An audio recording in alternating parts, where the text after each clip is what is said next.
What can I do for you, Del Nero? Tell me about the Congregation of Five. What do you want to know?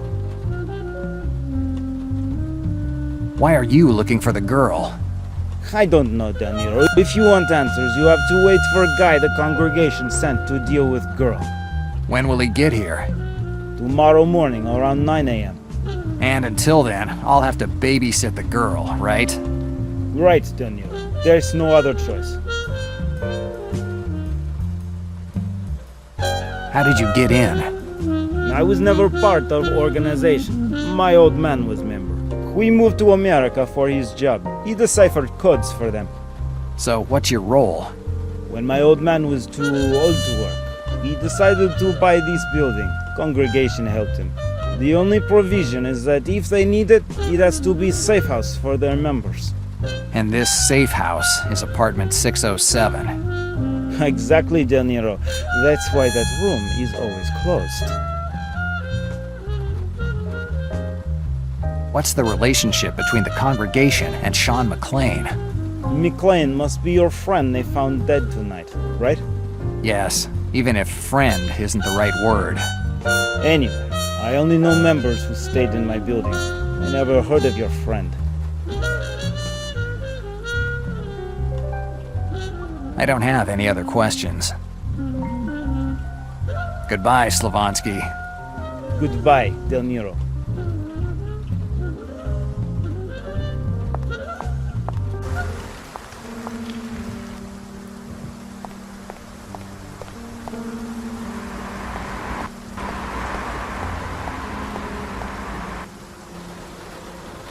Ah, you again. Where we go this time? The Melville Port in Brooklyn. Okay.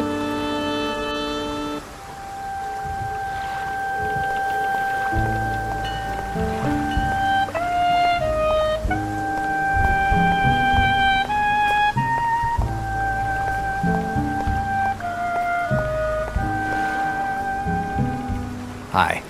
Police again? What do you want now? I already answered your questions. I'm not a police officer. No? Then who are you? You're not one of those dumb journalists who are always looking for conspiracies and scandals everywhere, are you?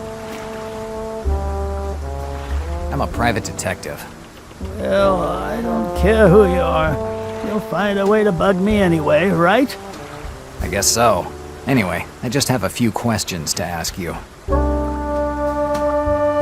What are you doing here? It's the same question that I'm asking myself. I was woken up in the middle of the night by a call from the police who ordered me to close the port due to an investigation. So you were the port manager? You could say that. Actually, I'm the only one here. I'm the port manager, the secretary, and even the cleaning crew. What do you know about what happened here tonight? I know that one guy bumped off another guy, and he picked this port to do it. That's what I know, as I told the police over and over again. You don't seem too surprised by what went on. It's not the first time, and it won't be the last that someone gets bumped off around here. Has it happened before? You could set your watch by it, just like my rheumatism. This port has its share of some of the worst scumbags in New York, and sometimes we even manage to get a few troublemakers from out of town. Once they even found a Chicago police lieutenant drowned under one of the piers. A well-attended place, I'd say. It wasn't always like this. In the good times, the port was the apple of the eye of Brooklyn's commercial activity.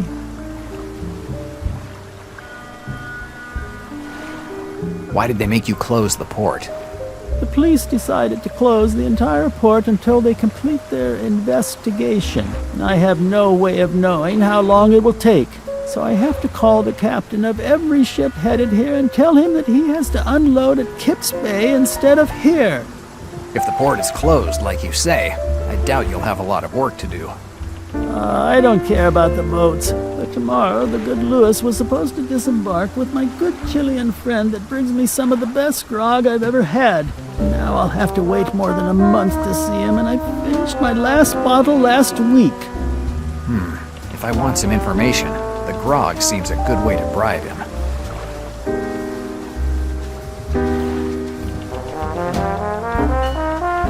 Tell me about the port.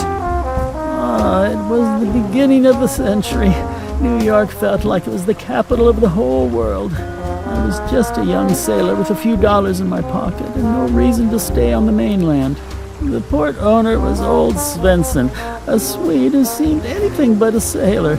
In fact, he couldn't have told you the difference between a swordfish and a canister of gasoline. But he knew business. Oh yes, he knew it all right. That guy transformed this place into one of the most important hubs on the East River in just 3 years.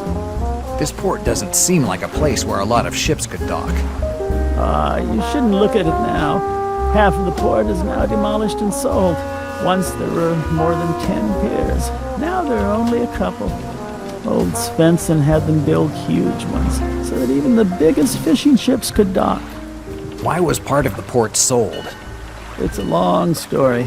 During the port's most active years, I worked at the harbor master's office. An accident involving my right leg stopped me from sailing for a few months. Since I was one of the few who could read or write, I was put in charge of handling port procedures. Everything seemed to go fine, business was good, but Svensson started to change over time. I'm not saying that he looked like one of us, but he started to lose that look of a king that he had when he got here. And he started getting strange visits. And then one day in April 1926, John Grenz, known as the Ace of Spades, found his body floating near the mooring right near his office. The police said that it was a suicide, but none of us believed it. Old Spencer had been neglecting himself, okay, but he still had the will to live. The funeral had barely happened when a certain Crooney, some fat, half-Italian, half-Turkish guy, took over for old Svensson. Within a year, he sold part of the port and fired half of us. I was the only one to keep my job, and I became the harbor master. Fascinating story, but something doesn't make sense. The recession has shut down businesses that were a lot stronger than this little port. How have you managed to survive this long? You're quick on your feet, son. The answer is simple. Cruises to freedom. Cruises to freedom? Right. If someone wants a change of scene without anyone knowing, this is his ticket to freedom. You mean that criminals can illegally escape from this port? You can do the math. I learned not to ask questions.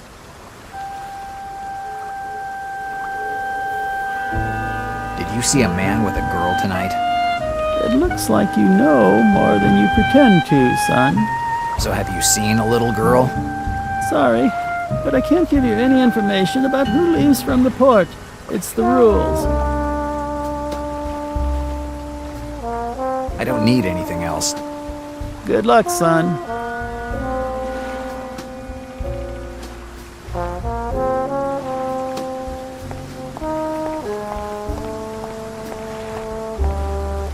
Empty bottles of grog. It must be what's left of the harbor master's stash. A bottle is broken. I'll take the part with the label. Grog de Ricardo Blanco. This stuff is over 120 proof. Every sip cuts your liver's life by a week.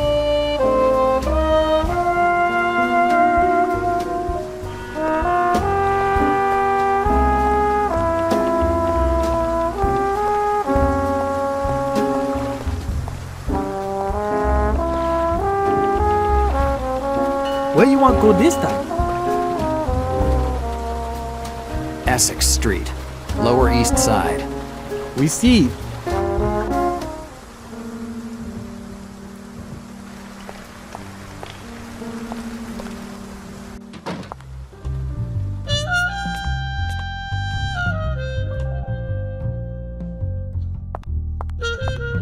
Yes, using the steam that's coming out, I should be able to get the label off of the piece of bottle I picked up. Let's see. Excellent. Now I have a Grog de Ricardo Blanco label ready for use.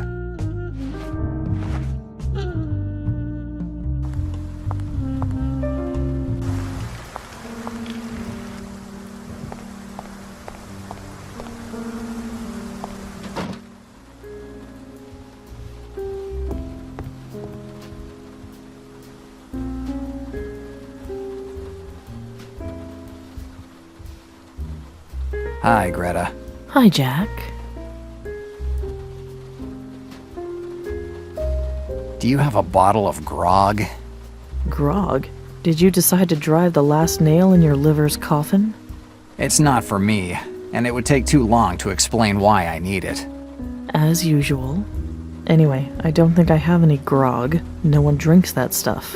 But if you feel like, you can check. There might be a few old bottles on the first shelves. The ones closest to the mill. I'll take a look. Thanks. Okay, I'm going now. Bye, Jack.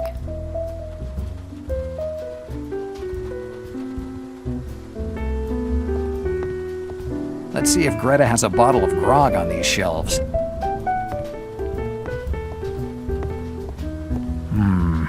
I don't see anything that looks like grog.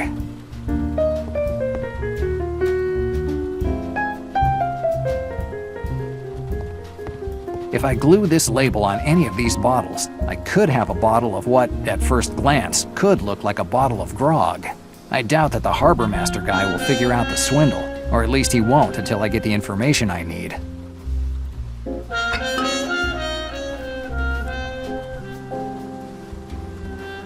It looks perfect. It looks the same as the bottles of grog I found at the port.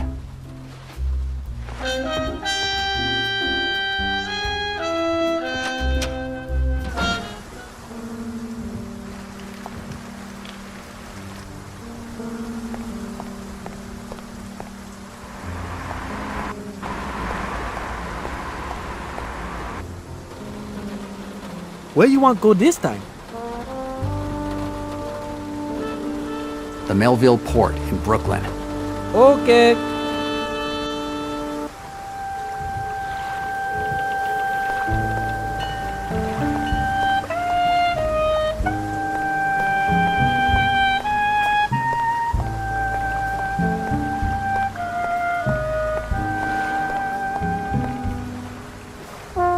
Hi.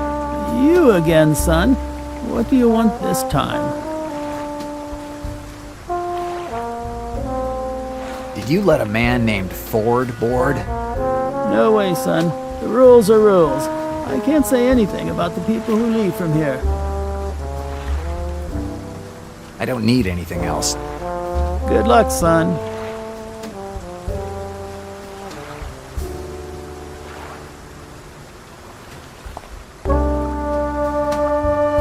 Maybe this will help loosen up your tongue. Where'd you get that bottle? With a little brain, you can get anything in this city.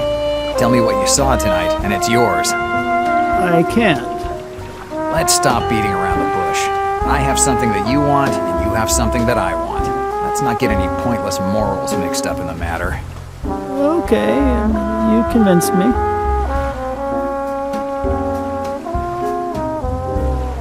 Tell me who boarded tonight. Around closing time, the guy who was found bumped off on the dock came here. He had a little girl with him. He asked if he could board the Sainte Marie de la Mer. The Sainte Marie de la Mer is the same name that was in my dream. First that hitman, and now the name of the ship. How's all this possible? Did you see anyone else other than the guy with the girl?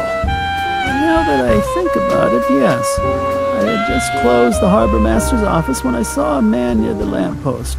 I had never seen him around here before. He wasn't a sailor. He was too elegant to be an old salt. Describe him. I only saw him in passing. It's better to avoid looking at anyone for too long around here. Did you notice anything particular? He was dressed well, but that's it. Where did you say he was? Under that lamppost over there, the one next to the sacks. Okay. I don't need anything else. Good luck, son.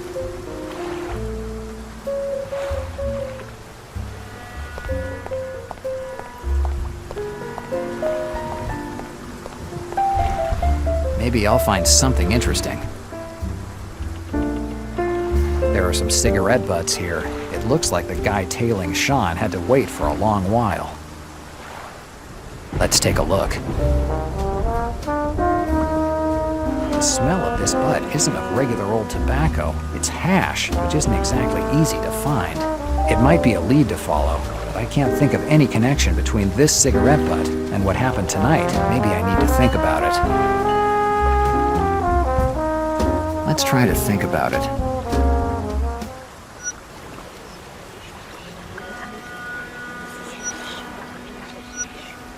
John said that the guy he saw near his cab was smoking a cigarette that smelled funny, and now I find this hashish smoke. There's no doubt that the guy that was following Sean and the one that Sean saw by his cab is the same guy. The cigarette butt won't be much help figuring out the identity of this mystery man, but I might find other clues. If I piece it back together, maybe I can figure out something more.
Okay, now the pieces are coming together.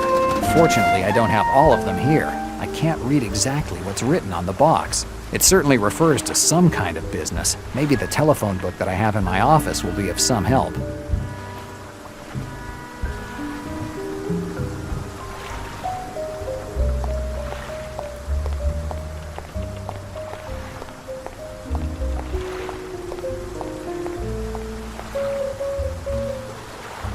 Where you want to go this time? Essex Street, Lower East Side. Okay.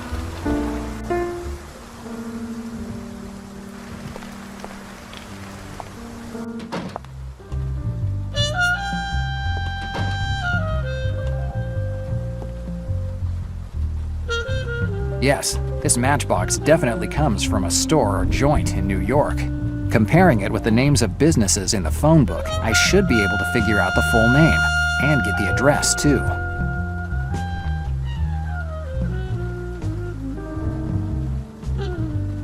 I can see the word book on the matchbox. It must be a bookstore. Let's start looking from there. Little Peninsula. The name matches. It's a bookstore on the Upper East Side, on 65th. I think I better check it out. I don't need the matchbox anymore. I can leave it here.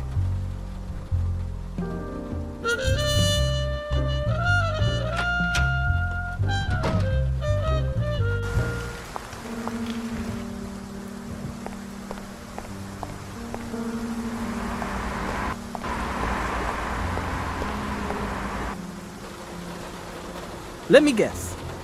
We have to go somewhere. 65th Street, Upper East Side. Okay. And here I am on the Upper East Side. Luxury stores, offices of diplomats, and gentlemen with deep pockets. A right place to work on my intolerance of hypocrisy.